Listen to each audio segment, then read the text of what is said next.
할렐루야. 시간이 아주 잘 갑니다. 벌써 2월 마지막 주인데 넷째 주 3일밤 예배를 드리겠습니다. 기도하겠습니다. 천지 만물을 창조하신 나의 하나님 아버지, 저희들을 예배의 자리에 인도하시니 감사합니다. 우리 찬양을 기뻐하시는 주님, 우리 찬양 가운데 거하시는 주님, 주님의 이름을 높여드립니다. 저희들의 모든 것이 하나님의 은혜입니다. 주님, 이곳에 오셔서 이곳에서 드리는 예배를 받아주시옵소서. 오직 주님만이 이곳에 있습니다. 하나님 아버지, 우리들에게 임재하여 주시옵소서. 이 시간에도 우리 안에 충만하게 찾아와 주시옵소서. 오늘 말씀 가운데 우리를 비춰주시며 우리 안에 여전히 주님이 살아계시며 충만하게 일하고 계시다는 것을 믿을 수 있는 시간 될 수 있도록 주님 역사하여 주시옵소서. 이 예배 위에 주님의 한량없는 은혜와 복이 임하기를 간절히 원하오며 우리의 구원자 되시는 예수 그리스도 이름으로 기도합니다. 아멘. 사도신경으로 신앙 고백하겠습니다. 전능하사 천지를 만드신 하나님 아버지를 내가 믿사오며 그 외아들 우리 주 예수 그리스도를 믿사오니 이는 성령으로 잉태하사 동정녀 마리아에게 나시고 본디오 빌라도에게 고난을 받으사 십자가에 못 박혀 죽으시고 장사한 지 사흘 만에 죽은 자 가운데서 다시 살아나시며 하늘에 오르사 전능하신 하나님 우편에 앉아 계시다가 저리로서 산 자와 죽은 자를 심판하러 오시리라. 성령을 믿사오며 거룩한 공회와 성도가 서로 교통하는 것과 죄를 사하여 주시는 것과 몸이 다시 사는 것과 영원히 사는 것을 믿사옵나이다. 아멘. 서로 인사 나누겠습니다. 사랑하고 축복합니다. 사랑하고 축복합니다. 오늘 이 예배의 자리에 나오신 여러분들 사랑하고 축복합니다. 아멘. 이 시간에는 찬송가 569장 선한 목자 되신 우리 주 찬양하겠습니다. 선한 목자 되신 우리의 주님, 주님 한 분만으로 나아가는 귀한 예배 시간이 되길 소망하며 다 함께 찬양합시다. 선한 목자 되신 우리 주 항상 인도하시고 구름불과 좋은 곳에서 우리 먹여주소서. 선한 목자 구세주여 항상 인도하소서.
또 부르겠습니다. 사랑 먹자 구세주여.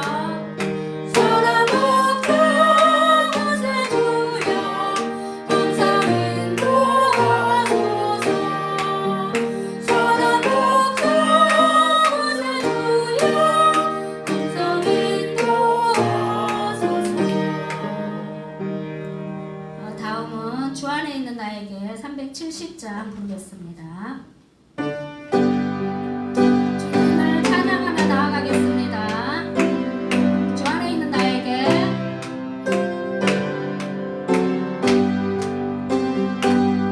주 안에 있는 나에게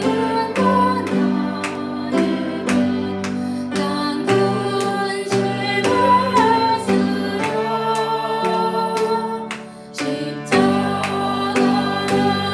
앞에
세상이 캄캄하여서 84장 부르겠습니다.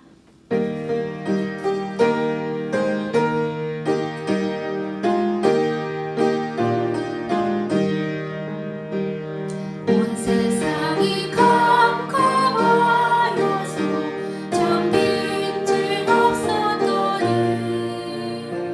그 빛나는 영광 나타나 온 세상 빛이었네. 영광 영광의 주 영광의 주 밝은 검이 내게 비추었네. 영광의 주 영광의 주 그 세상의 빛은 오직 주 예수님. 주 말씀을 믿는 사람은 주 말씀을 믿는 사람은 그 마음이 시원하고 주 명령을 수레하는 자 그 길이 환하겠네. 영광의 주 영광의 주 밝은 검이 내게 비추었네. 영광의 주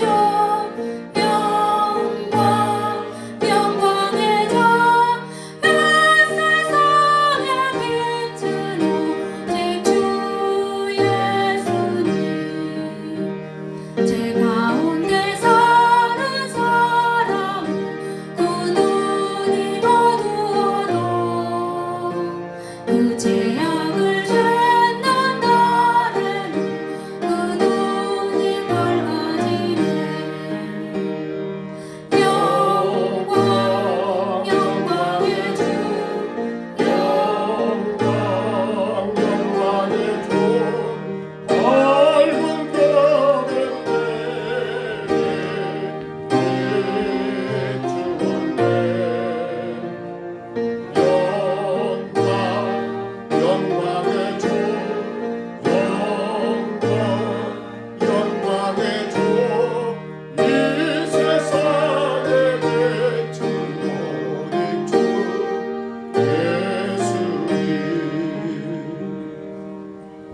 우리 하나님 감사합니다. 우리의 영광이 되시고 그 영광 가운데 우리를 이끄시며 인도하신 하나님, 그보다 놀라신 은혜 안에 하루하루를 살게 하셨다가 오늘도 하나님 3일 밤 예배로 정한 시간에 주의 전에 올라와 예배할 수 있도록 우리의 모든 것들을 이끄시고 인도하시니 감사합니다. 홀로 영광만 받으시고 우리의 삶에 주님의 그 사랑과 그 은혜가 아버지 풍성하게 하옵소서. 말씀을 통하여 주님을 만나게 하시고 복음의 아름다운 삶을 우리로 살아가게 하여 주옵소서. 예수님 이름으로 간절히 기도하옵나이다. 아멘. 우리 로마서 1장이죠. 1장 1절로 4절만 우리 같이 봅니다. 로마서 1장 1절로 4절의 말씀.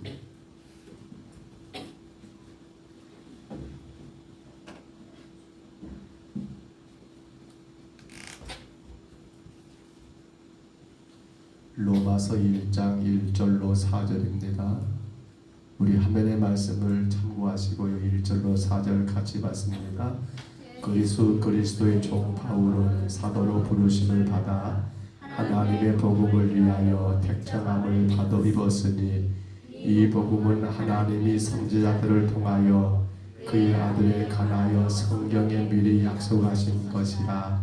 그의 아들에 관하여 말하면 육신으로는 다윗의 혈통에서 나셨고 성결의 영으로는 죽은 자들 가운데서 부활하사 능력으로 하나님의 아들로 선포되셨으니 곧 우리 주 예수 그리스도시니라. 아멘. 우리가 로마서를 시작하면서 로마서를 어떤 책이라고 말을 해야 할 것인가 우리 기억하실까요? 첫 번째가 뭘로 보세요. 우리 로마서를 이렇게 생각하자겠죠. 같이 있습니다. 오직 믿음으로 구원받는 하나님의 복음을 구체적으로 설명한 책. 그러니까 로마서는 우리의 구원은 무엇으로요? 오직 믿음으로 구원을 받는데, 근데 그 구원의 복음, 하나님의 복음을, 그 구원을 가져오는 복음을 구체적으로 설명한 책이 뭐라고요? 로마서라고 우리가 그렇게 이해하면 되겠다라는 거예요.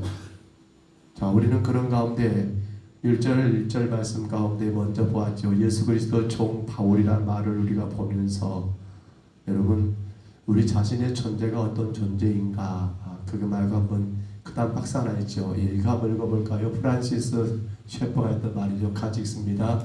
내가 나를 어떤 존재로 인식하냐에 따라서 사람들은 사고하고 행동하게 되어 있다. 무슨 말인가 하면 내가 나를 어떤 존재로 인식하냐에 따라서 그 자기의 정체성을 바르게 할 때 거기에 따라 뭐 한다고요? 생각하고 행동한다는 거예요. 그렇죠. 내가 혹은 보십시오. 어느 한 마을에서나 아니면 어느 일터에서 내가 사장이란다면 그 사장이라고 하는 그 뭡니까? 나의 어떤 인식 안에서 우리는 사장답게 말하고 행동하지 않습니까? 모르겠어요. 저 말단에 제일 아래 사원이 마치 사장처럼 말하고 행동하면 어떨까요? 사람들이 뭐라고 해버려요? 건방지다는 말을 쓸 수 있겠지요. 왜요? 그의 자신이 어떤 자리에 있는가를, 그러니까 내가 나를 어떤 존재로 인식하냐에 따라서 굉장히 중요한 것 같아요. 우리가 성도라는 것을 더 인식하면 살게 되면 어떻게 돼요? 우리는 거기에 따라서 성도로서 생각할 것, 성도로서 해야 할 것들을 행하게 되더라는 거예요. 그러니까 자기를 인식하는 게 그만큼 중요하지 않나 싶어요. 자기 자신이 어떤 사람인가, 내가 어떤 존재인가를 바르게 인식하는 것, 거기에 따라서 뭐가 사고와 행동이 나타나게 되어 있다는 것. 자, 우리는 왜 지금 그 말을 했습니까? 지난 시간 우리는 예수 그리스도의 종 바울이라는 말, 여기 종이란 말은 여러분 돌로스 너희라고 했지요. 그런데 바울은 당신을 누구의 너예요? 바로 사랑의 너희라고 그렇게 표현했던 거. 그렇습니다. 자기 자신이 예수 그리스도의 종이에요. 이걸 인식하니까 어떻게 돼요? 사고와 행동이 거기에 따라 나오더라는 거예요. 내가 그리스도의 사랑의 너예요. 내가 영원토록 주님의 사랑 안에서 나의 모든 것들을 그 사랑으로 당신을 따라 섬기며 살겠다라고 그렇게 자기 존재에 대해서 인식하는 바울은 어떻게 살았어요? 이후에 그의 모든 삶이 세상의 그 어떤 부귀영화가 부럽지 않는, 한마디로 말하면 주님이 원하시는 기뻐하는 삶의 길을 걸어갔던 것 아닙니까? 그래서 우리는 지난 시간에 바울이 고백했습니다. 예수 그리스도의 뭐라고요? 종 바울은, 예수 그리스도의 종 바울은, 여기 종은 여러분 그냥 종이 아니라 너희라고 했던 우리가 기억합니다. 또 오늘 우리가 하나 더 배울 거예요. 바울은 그가 종인 것만이 아니라 오늘 1장 1절 말씀 보시면 뭐라겠어요? 예수 그리스도 종 바울은 뭐라고요? 사도로 부르심을 받아. 그렇습니다. 그 박스 있을까요? 사도로 부르심을 받아. 그렇습니다. 두 번째, 바울은 자기 존재를 인식해요. 뭐예요? 나는 뭐예요? 사도로 부르심을 받았다라고 하는 자기 존재를 인식하고 있는 거예요. 나는 뭐로요? 사도로 부르심을 받았다. 지금 우리 개신교나 또 카톨릭은 그게 많이 심하고요. 우리 개신교에서 다는 아닙니다만 일부 교단들이 이 문제를 많이 만들었던 것 같아요. 목회자가 사도입니까? 목사는 사도가 아니에요. 오해하지 마세요. 목사가 여러분 그러면 그 사도권의 계승자입니까? 카톨릭은 그거 굉장히 강조를 해요. 근데 아니요. 사도권의 계승자도 아니에요. 이게 뭘 말한가요? 여러분 예수님이 말하는 사도, 성경이 말하는 사도는요, 그 크게 세 가지 조건을 갖춰야 해요. 한번 봐볼까요? 올려줘 보세요. 사도가 갖춰야 할 세 가지 것 꼭 기억하셔야 합니다. 첫째가 뭐라고요? 예수님께 직접 가르침을 받아야 한다. 그렇죠. 성경이 말하는 사도는 뭐예요? 예수님께 직접 가르침을 받은 자예요. 여러분, 성당의 신부가 교회 목사님들이 예수님께 직접 가르침 받은 건 아니잖아요. 물론 다른 또 영적인 의미는 있어요. 근데 우리가 문자적으로 한번 확인해 보게요. 둘째 뭐라고요? 예수 그리스도의 부활을 목격해야 한다는 거예요. 그렇잖아요. 부활을 목격한 자가 돼야 해요. 아니면 부활의 주님은 어떻게 해야 합니까? 만나야 된다는 거예요. 자, 세 번째 뭐예요? 예수 그리스도를 통해서 직접 보내심을 받아야 한다는 거예요. 굉장히 중요한 겁니다. 가르침을 받고 부활을 목격하고 또 그로 인하여 그분이 우리를 보내시는 그 보내심을 받아야만이 그가 사도라는 그러한 직분을 인정되게 된다는 거예요. 그런데 오늘 본문에서 바울은 로마서를 시작하면서 못을 박아요. 뭐라고요? 예수 그리스도 바울은 뭐요? 사도로 부르심을 받았나라고. 근데 이게 굉장히 그 당시 많이 문제가 됐었던 것 같아요. 왜? 많은 유대인들이 그런 거예요. 야, 사울아, 사울아, 바울아, 바울아, 네가 언제 예수님께 직접 가르침 받았어? 네가 언제 예수님 부활을 목격했어? 자꾸만 이 바울의 사도권에 대해서 많은 유대인들이 여러분 태클을 거는 거예요. 태클을 거는 거예요. 근데 여러분 생각해 볼까요? 그러면 바울은요, 사도 맞아요, 틀려요? 자, 세 가지 맞아요, 틀려요? 직접 가르침 받았습니까? 그렇죠. 받았어요. 좀 이따 나올 거예요. 부활을 목격했습니까? 만났죠. 부활의 주님을.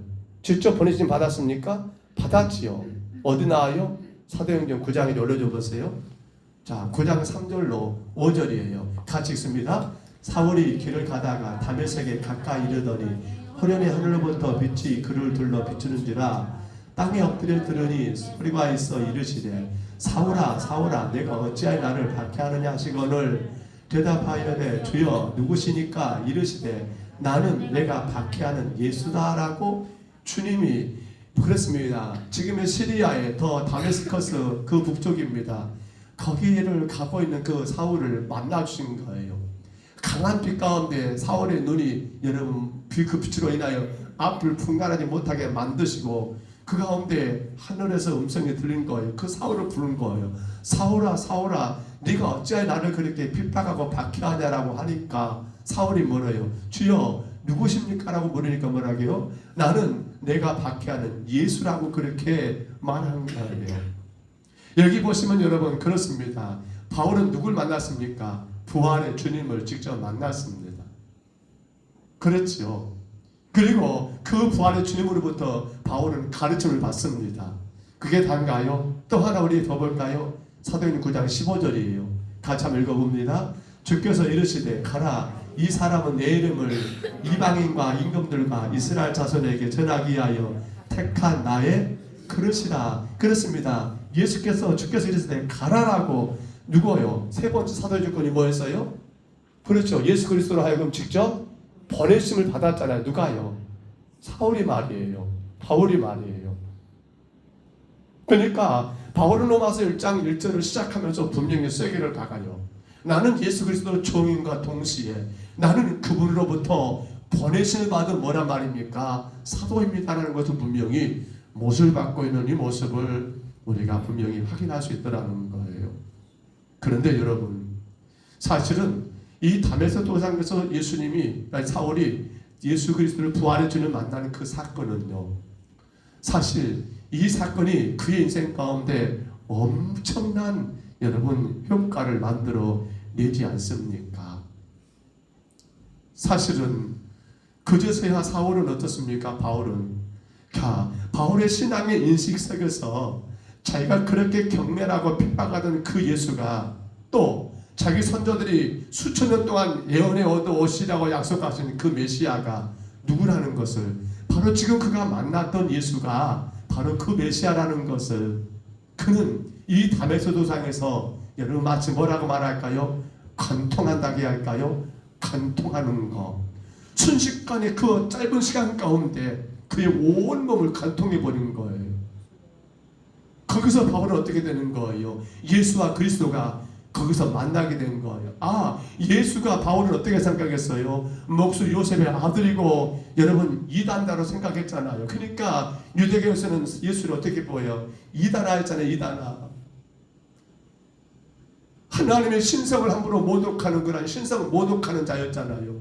근데 다메스 도장에서 바울은 넘어가요. 그 예수가 누구라는 것을, 그리스도라는 것을, 그것을 거기서 그는 여러분 예수와 그리스도의 만나는 그 순간을 경험하게 되더라는 사실이에요.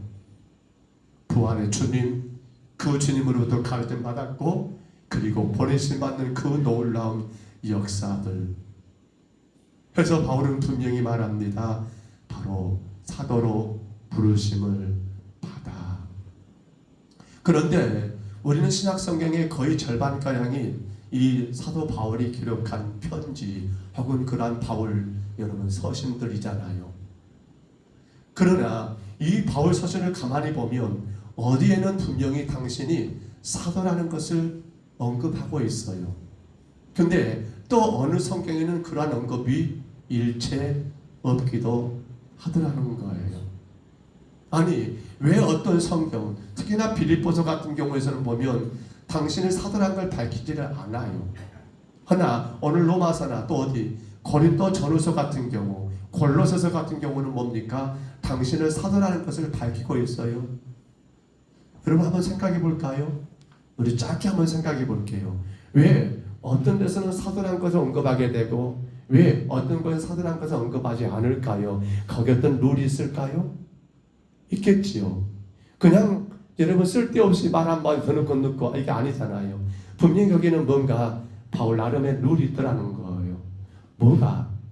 왜 어떤 성경에는, 왜 빌립보서에는 여러분 사도라는 표현을 쓰지 않았어요?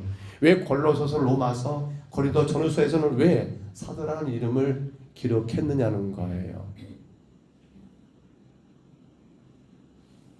왜 그랬을까요? 쉽게 생각해 볼까요? 왜 그랬을까요? 바울 곁에 늘 따라다니는 자들이 있었습니다. 마치 그림자처럼. 누구요? 유대인들. 뭐하러 따라다녀요? 그렇죠. 태클 걸려고, 흠 잡으려고, 고발하려고. 자, 그러면 왜 사도라는 말을 쓰고 안 쓰고 했을까요? 그렇습니다. 누가 있으면 그 지역 안에 유대인들이 많고 유대인들이 그걸 가지고 자꾸만 태클 거는 그러한 유대인들과 관계했을 때는 바울은 뭘 언급해버려요? 내가 사도라는 것을 바울은 거기에 분명히 언급하고 있더라는 거예요. 그러나 유대인의 해당이나 그런 유대인들이 강하지 않는 그 지역에서는 바울은 일부러 사도라는 말까지 쓰지 않고 그냥 예수 그리스도 종처럼 종까지는 쓰지만 그 표현을 쓰지를 않더라는 사실입니다. 바로 이거예요. 사도권에 대한 시비가 있고 없고 따라서 그래요. 사도권입니다. 유대인들은 예수도 알아요. 유대인들은 누구 압니까? 이 사도 바울도 잘 알아요. 왜? 그들과 같은 한 사람이었잖아요. 근데 그 유대인들이 항상 건드는 것은 바울아, 네가 언제 사도로 예수가 너를 직접 불렀냐? 언제 네가 그분의 가르침 받았냐? 네가 언제 부활을 먹겠냐라고 자꾸만 태클을 시비를 건단 말입니다. 그러한 시비 가운데 바울은 어떻게 해버립니까? 사도권의 시비가 일어나는데도 바로 거기에는 항상 유대인들이 있었고 그 유대인들 앞에서는 그 사도권에 대하여 바울은 정확하게 여러분 증거하더라는 겁니다. 뭐 때문에요? 자기를 표현하기 위해서 그런가요? 아니에요. 뭐 때문에요? 자기가 전하는 그 복음, 당신이 가르치고 전하는 그 복음을 표현하기 위해서. 왜요? 내가 이 복음을 전하는 것은 뭐예요? 내가 그리스도의 사도로서 이 복음을 전하는 것이기 때문에 함부로 너희들 까불지 말어, 너희들 건들지 말어, 이건 너희들이 건들 것이 아니야 라는 것을 엄하게 하기 위해서 바울은 바로 그 유대인들이 이 사도권의 시비를 걸 때마다 무엇을 위해서 말입니까? 복음을 위해서. 자기 자신의 생각 아니에요. 내가 변호되고 자기를 보호해서가 아니라 자기가 가르치고 전하는 복음을 변호하기 위해서 자기가 정확하게 그리스도부터 직접 부름을 받았고 보냄받았고 그리고 그 부활의 주님을 만난 자라는 것을 여러분 바울은 일부러 그들 가운데 사도로 부르심을 받았노라고 사도라고 하는 사실을 여러분 증거하고 하더라는 사실입니다. 우리 사람들은 그렇지요. 무엇을 말하느냐 참 중요하지만 더 중요한 것은 누가 말하냐가 참 중요한 것 같아요. 누가 말하느냐. 그렇습니다. 바울이 사도권을 강조함은 무엇 때문입니까? 복음 때문입니다. 그 귀한 복음이 여러분 훼손되지 않게 하기 위해서, 그것이 무너지면 안 되니까 자신의 사도권을 강조함으로 그 복음을 변호하고 그 복음을 끝까지 지켜나갔던 바울의 모습을 우리가 생각해야 하더라는 겁니다. 오늘 우리의 삶도 마찬가지가 아닐까요? 내가 변호되고 내가 보호받는 것이 먼저가 아니라 뭐예요? 나로 인하여 그리스도의 복음이 바르게 증거되고 사람들에게 내가 전한 그 복음이 혹은 여러분 유혹되지 않도록 우리가 더 정신을 차리고 우리가 믿음이 올바른 삶을 살지 않아야 할까요? 자, 그러면 이제 우리는 오늘 본문 가운데 다시금 생각해 봅니다. 사도라는 말이 무엇인가? 사도라는 말은 이런 뜻을 가지고 있죠. 올려줘 보세요. 사도는 뭐라겠어요? 예, 그거 넘어가시고요. 사도는 뭐예요? 보냄을 받은 자. 따라합니다. 보냄을 받은 자. 보냄을 받은 자. 이건 너무 중요한 말이죠. 사도는 뭐예요? 보냄을 받은 자라는 거예요. 우리는 사도 아니에요. 우리는 사도적 계승자도 아니에요. 그러나 우리가 한 가지 조심할 건 뭡니까? 우리는 사도들의 신앙의 고백을 바탕으로 하여 하나님의 복음의 말씀에 붙들고 사는 여러분 구원받은 성도들이라는 사실이에요. 내가 비록 사도가 아니고 내가 비록 사도적 계승자가 아니다 할지라도 우리는 어떻습니까? 우리는 사도들의 그 신앙의 고백 안에서 그 고백을 붙들면 날마다 복음의 길을 걸어가는 성도라는 사실이에요. 그러므로 우리가 보냄을 받은 자라는 이 사실, 우리가 예수님께 직접 여러분 혹은 가르침이나 혹은 그분의 부활이나 아니면 그분으로 보내진 자는 아닐 수 있어요. 그러나 우리는 뭘 통해서요? 우리의 사도이신 바로 예수 그리스도 또한 우리의 수많은 성경의 그 사도들의 신앙의 고백을 우리가 붙듦으로 말미암아 어떻게 하고 있는 거예요? 우리가 그 사도들의 삶을 살아가는 자가 되어야 한다는 겁니다. 그래서 사도는 뭐란 말입니까? 보내심을 받은 자로서 우리가 서야 한다는 거예요. 정말 조심해야 합니다. 사도라는 말을 내가 쓰면 안 돼요. 제가 사도입니다. 제가 사도권을 계승한 자입니다. 안 돼요. 그러나 뭐가 있습니까? 그러나 나는 그 사도들의 신앙 고백을 붙들면서 그 사도들과 똑같이 복음을 위하여 보내심을 받은 자라는 사실은 우리가 간직해야 한다는 거예요. 그걸 지금 바울은 우리에게 알려주고 있는 것 아닙니까? 보내심을 받은 자, 보내심을 받은 자. 누구로부터 말입니까? 예수 그리스도로부터. 무엇을 위해서 말입니까? 복음을 위해서. 어디를 향해서 말입니까? 세상 끝까지 말입니다. 정말 우리 신앙 가운데 이거 단어 기억해 하시면 참 좋겠습니다. 저나 여러분은 보내심을 받은 자라는 거예요. 성경에 이 사건 하나 생각해 볼까요? 창세기 보면 야곱의 아들 요셉이 형들의 미움을 사게 됩니다. 근데 그 미움을 사게 된 이유가 뭐 때문입니까? 요셉의 꿈 때문이지요. 남들이 이해하지 못하는 이상한 꿈을 2번이나 그렇게 아버지와 형들 앞에서 드러내게 되지요.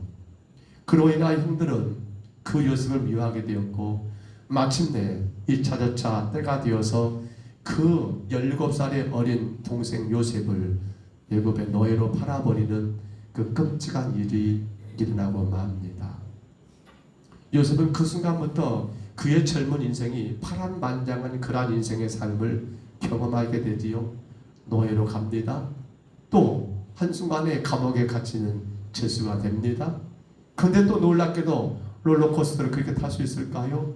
저 죄수의 신분에서 애굽의 총리라가 되는 애굽의 총리라는 그러한 2인자의 높은 자리에 앉게 됩니다. 그러면 요셉의 인생의 하이라이트, 요셉의 인생의 최고의 절정은 어딜까요? 애굽의 총리 자리일까요? 우리는 그렇게 생각할 수 있습니다만 그러나 그것이 요셉 인생의 하이라이트는 아닙니다. 요셉 인생의 최고의 하이라이트 어딜까요? 우리 성경 한번 같이 찾아볼까요? 창세기 45장 5절 말씀 같이 한번 읽어봅니다. 이 말씀 우리 같이 읽습니다. 당신들이 나를 해하려고 이곳에 타락하고 해서 근심하지 마소서, 한탄하지 마소서. 하나님이 생명을 구원하시려고 나를 당신들보다 먼저 보내셨나이다. 아멘. 누가 보냈다고요? 그래요. 어찌 보면 구약의 비록 요셉이지만 하나님 뭐예요? 하나님이 그를 보낸 자라는 사실이에요. 그러나 시편을 잠깐 참고해볼까요? 시편 올려줘 보세요. 105편이죠. 105편 7절 같이 17절 있습니다. 그가 한 사람을 앞세워 보내셨습니다. 요셉이 총으로 팔렸도다. 자, 요셉은 처음 어찌 보면 형들에서 애굽의 총으로 팔렸노라고 그는 굉장히 마음 가운데 슬픔이 컸을 겁니다. 물론 성경에는 그걸 다 기록하진 않았지요. 아, 내가 팔렸어. 내 형들 때문에 내가 이렇게 노예로 총으로 팔렸어. 어찌 내 인생이 이런가 모르겠어라고 그의 인생에 참으로 기구함을 대하여 그렇게 마음 가운데 심히 낙심되지 않았을까 모르겠어요. 근데 요셉은 당신이 처음엔 그렇게 생각했어요. 언제 말입니까?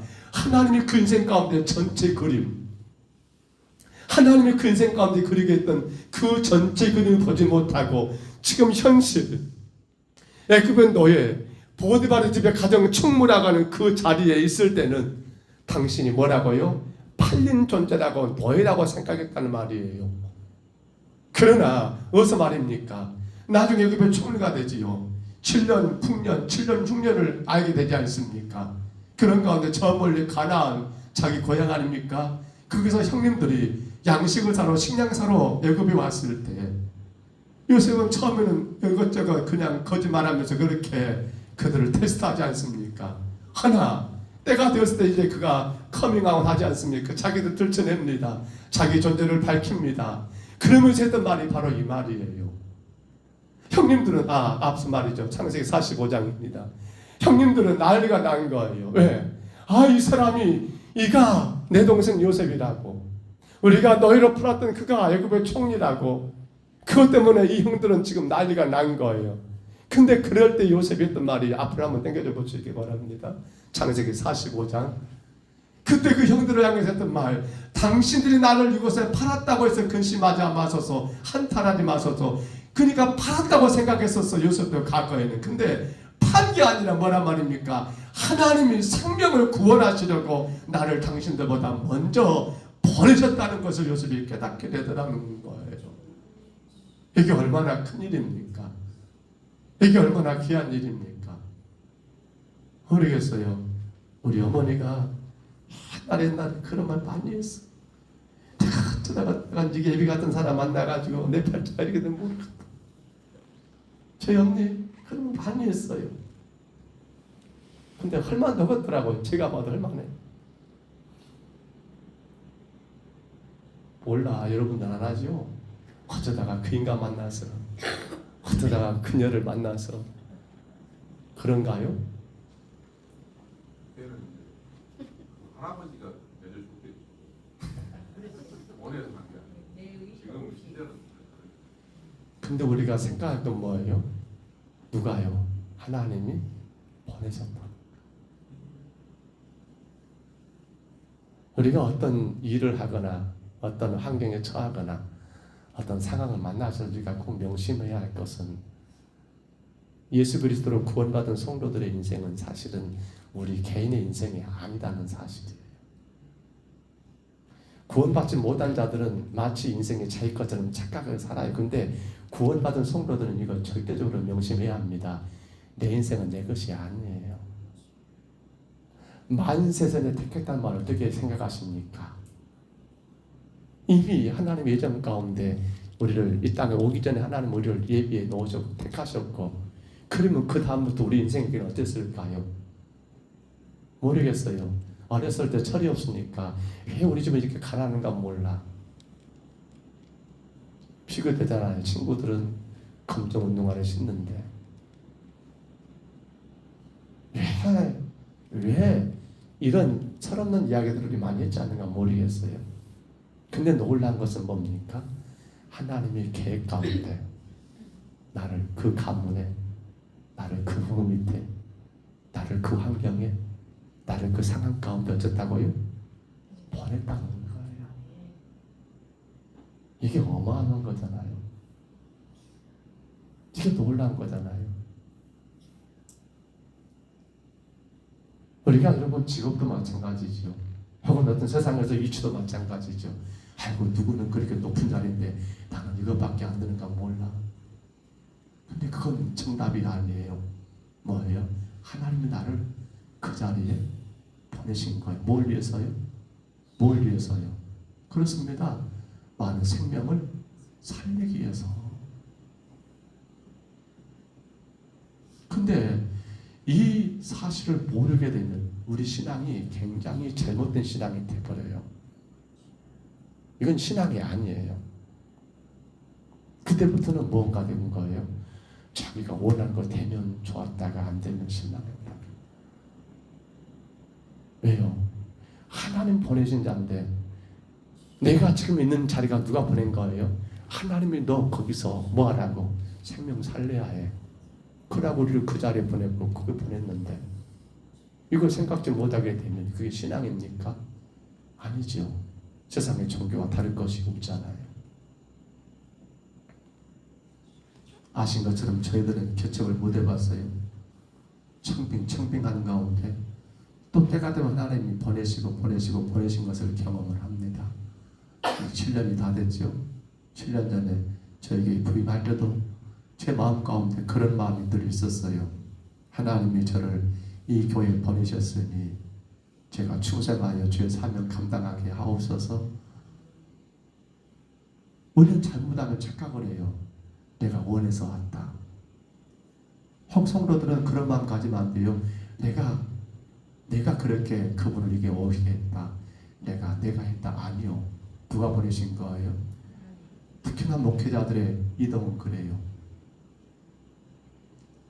그렇기 때문에 서운할 것도 없고 아쉬울 것도 없어요. 사실은. 왜냐하면 하나님이 필요하시면 또 때가 되면 저는 그런 경험이 많이 했던 것 같아요. 그 교회에서 해야 할 역할이 끝나면 여지없이 또 보내시더라고요. 내가 해야 할 것이 그래서 나를 이곳에 보내셨구나라고 생각할 때가 많이 있어요. 그 문제 정리되면 또 하나님 여지없이 보내시더라고요. 모르겠어요. 우리 교회에서 언제 보내실지 모르겠어요. 주가 하시겠죠. 왜냐하면요, 우리의 의지와 결단이 우리를 지금 자리에 있게 한 것이 아니라 누가 보내셨다라고요? 누가 여러분 보내셨어요? 하나님이 하신 거예요. 여러분의 가정을 이룬 것도, 여러분이 혹은 그 부모님이 된 것도, 그러한 자녀가 된 것도, 여러분이 아니면 그 직장 그 어떤 일터에서 그 자리가 이루어진 것도 누가 말입니까? 누가 말입니까? 하나님이 우리를 그 자리에 보내셨다는 사실이에요. 이제 말씀을 여기서 맺을게요. 우리 인생에 참으로 행복한 것은 바로 여기 있지 않을까요? 우리는 성경에서 사도 바울을 이미 사도행전에서 보았었습니다.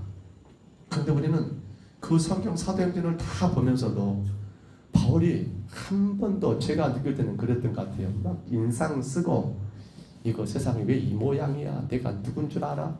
니그들 이러고도 살 줄 알아? 저는 바울이 아마 여러분도 느끼셨을 거예요. 한 번도 그에게 주어진 환경과 상황을 불평하지 않은 것을 불평하고 보셨습니까? 저는 못 본 것 같아요. 사도 바울이. 특히나 사도행전을 우리가 다 봤잖아요. 근데 그게 어떻게 가능해요?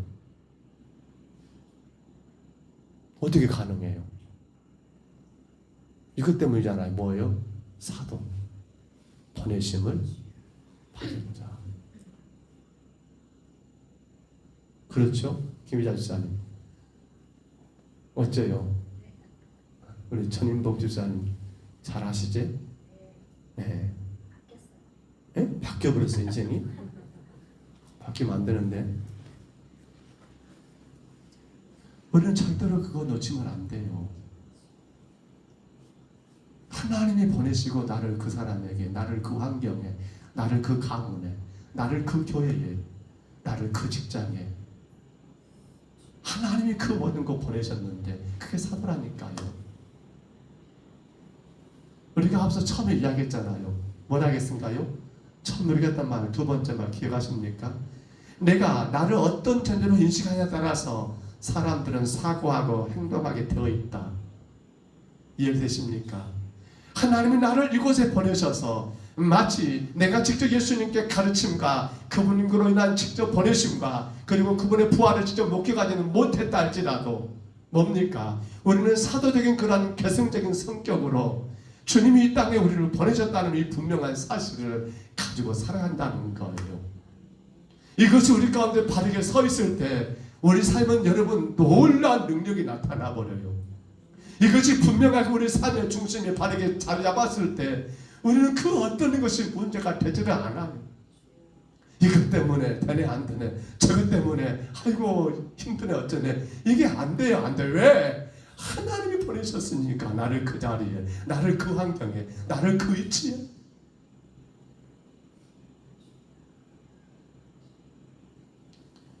우리 시간 잠깐만 같이 기도하고요 오늘 말씀을 맺겠습니다. 우리 기도하실 때요 이렇게 기도할까? 하나님, 나를 평동서북교회에 보내시니 감사합니다. 하나님, 나를 우리 가정에 보내시니 감사합니다.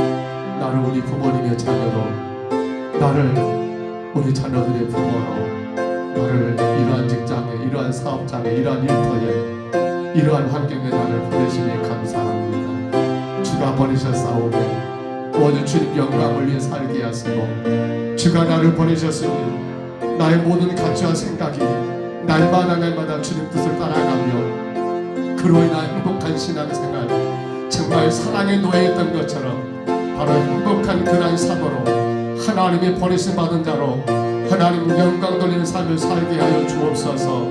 우리 시간 다 같이 2분 동안만 통성으로 우리 같이 기도하시겠습니다. 은혜로우신 우리 하나님 아버지, 사도 바울은 자기의 존재, 그 존재를 인식할 때 아버지 하나님이 당신을 사도로 보내셨다라고, 아버지 하나님 아버지 그리스도로 말미암아 보내심 받은 자라는 분명한 사실을 가지고 그런 하나님 복음의 길을 우리 하나님 아버지 날마다 감사함으로 우리 주님의 은혜 가운데 힘있게 걸어갔던 것을 우리 하나님 아버지 이미 보았습니다. 때로는 아버지 감옥에 갇히는 일도, 때로는 아버지 풍랑을 만난 일도, 때로는 아버지 복음을 전하다가 매를 맞고 아버지 하나님 아버지 돌로 맞고 성 밖으로 던져진 일을 당하고 수없이 많은 그 죽음의 길을 당했음에도 불구하고 우리 하나님 그 바울의 얼굴에는 아버지 조금도 주름이었고 근심이었고 염려가 없고 걱정이 없었던 것은 원망이었고 불평이었고 하나님 아버지 시험이 들지 않았던 이유는 하나님이 나를 이곳에 보내셨다는 아버지 분명한 그 사도의 하나님 아버지 분명한 그 확신, 아버지 사도 나가는 그 분명한 자기의 정의를 가졌기에 그 모든 것 가운데 주의 능력의 종으로 살 수 있었으며 위대한 하나님의 역사를 이루는 아버지 복음 전도자로 아버지 살 수 있었던 것처럼 주님, 이제 우리 평동서북교회 모든 성도들이 정을 비롯하여 온 성도들이 하나님이 나를 보내셨습니다. 이 교회 하나님 나를 보내셨습니다. 이 가문 이 가정에 나를 하나님 보내셨습니다. 이 직장 일터에 하나님 나를 보내셨습니다. 하나님이 내 인생의 모든 것들 하나님 계획 가운데 보내시고 보내신 자 아버지 하나님 아버지 영적 사도의 일치에 있음을 기억하여 그러므로 이제 우리의 모든 가치와 생각이 달라지고 새로워지고 날마다 그리스도의 행복한 노예로 살아가는 우리 모든 성도들 또한 이 종이 되게 하여 주옵소서. 주님 영광 받으시옵소서. 우리 하나님 아버지, 사도는 보내심을 받은 자라고 했습니다. 주가 우리를 이 땅에 보내신 것, 가정과 교회와 일터와 모든 환경 가운데 주가 보내신 것, 거기서 행복한 노예로 그리스도 복음을 위하여 복음 전도자로 생명을 구하는 자로 살기 위하여 주가 우리를 보내셨사오매 이제 하나님 아버지 그 보냄을 받은 자답게 우리의 모든 생각과 행동이, 우리의 모든 가치와 판단이 하나님께 영광이 되고 우리 삶의 큰 은혜만 누리는 건강한 성도들 되게 하옵소서.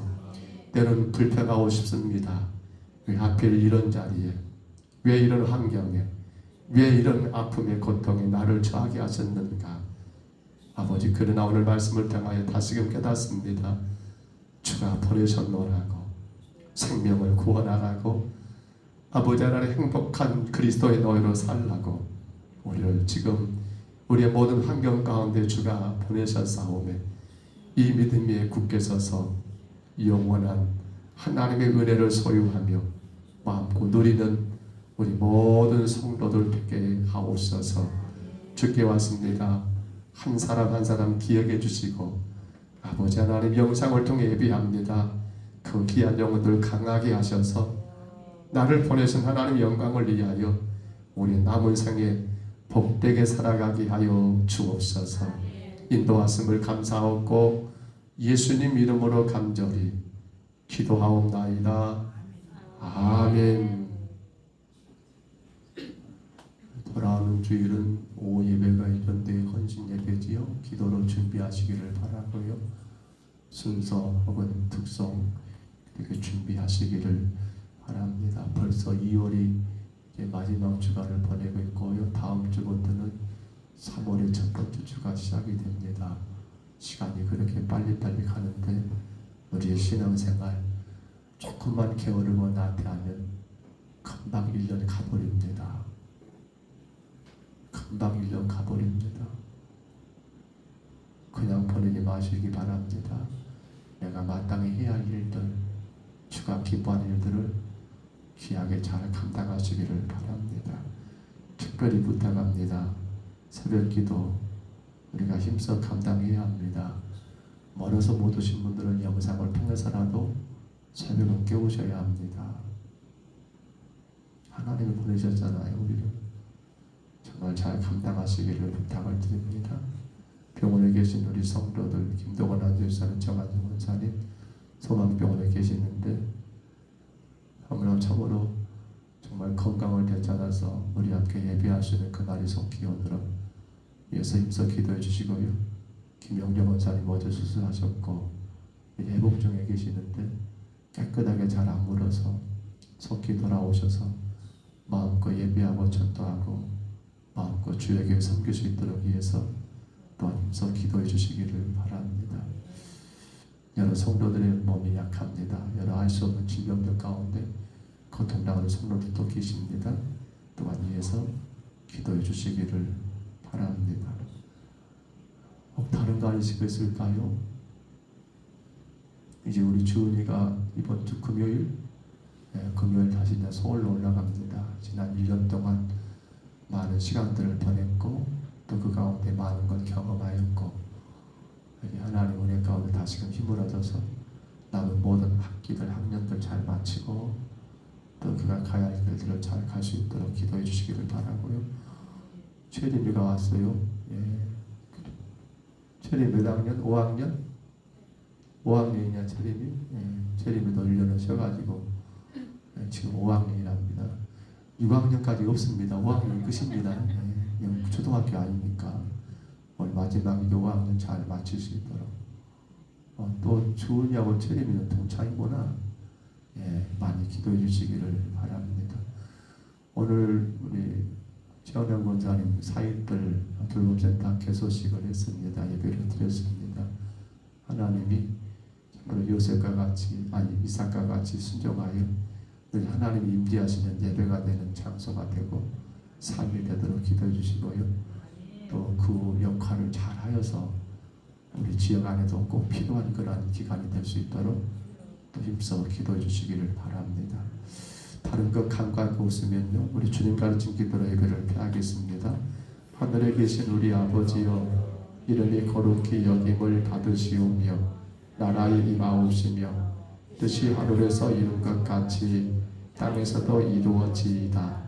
오늘날 우리에게 일용할 양식을 주옵시고 우리가 우리에게 죄진 자를 사하여 준 것 같이 우리 죄를 사하여 주옵시고 우리를 시험에 들게 하지 마옵시고 다만 악에서 구하옵소서. 대개 나라와 권세와 영광이 아버지께 영원히 싸움나이다. 아멘.